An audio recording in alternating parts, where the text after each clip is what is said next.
Next ఇంకొక sorry చూద్దాం.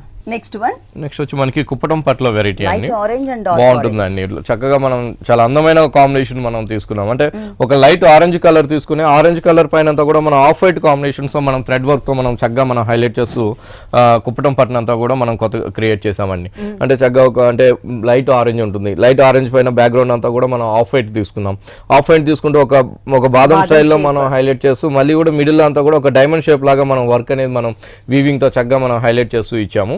శారీ వచ్చేకాడికి చాలా లైట్ వెయిట్ ఉంటుంది, మన ఓన్ మగ్గం మీద తయారైన శారీస్ అనమాట. కుప్పటం కూడా బోర్డర్స్ వచ్చేకాడికి చక్కగా మనం ఆరెంజ్ కలర్ ఇచ్చాం. ఆరెంజ్ కలర్ కి ఇస్తూనే ఇక్కడ టర్నింగ్ బోర్డర్ కూడా మనం ఆరెంజ్ కలర్ బ్యాక్గ్రౌండ్ పైన ఆఫ్ వైట్ థ్రెడ్ పట్టుతో మనం చక్కగా మనం మ్యాంగోస్ తో మనం వర్క్ అనేది మనం బోర్డర్ అనేది హైలైట్ చేస్తూ ఇచ్చాం. ఇక్కడికి వచ్చేకాడికి చక్కగా మనం చాలా లెంత్ గా మనం ఆరెంజ్ కలర్ హైలైట్ చేసాం. ఆరెంజ్ కలర్ హైలైట్ చేస్తూ ఒక డిఫరెంట్ ట్రయాంగిల్ స్టైల్లో మనం ఆ వీవింగ్ అనేది ఆఫ్ వైట్ థ్రెడ్ పట్టుతో మనం చక్కగా మన వర్క్ అనేది హైలైట్ చేసాం. హైలైట్ చేస్తే ఇక్కడ కూడా మనం టర్నింగ్ బోర్డర్ మ్యాంగోస్ తో కూడా మనం అందంగా మనం క్రియేట్ చేసాం. ఇలాంటి కుప్పటం పట్ల మన దగ్గర 2 షాప్స్ లో కూడా చాలా స్టాక్ అవైలబుల్ ఉంటుంది. పళ్ళు వచ్చేకాడికి మనకి ఆరెంజ్ కలర్ తీసుకున్నామండి పళ్ళు.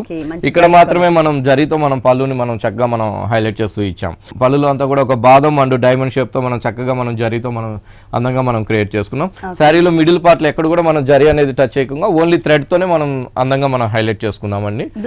బ్లౌజ్ వచ్చేకాడికి ఆరెంజ్ కలర్ బ్లౌజ్ ఉంటుంది. ఓకే, పళ్ళు కలర్ ఏదైతే ఉందో డార్క్ కలర్ అదే కలర్ కాంబినేషన్ ఇచ్చారు. బోర్డర్స్ మాత్రం ఇట్లా సాటిన్ టైప్ లైట్ వెయిట్ తో ఇచ్చారు.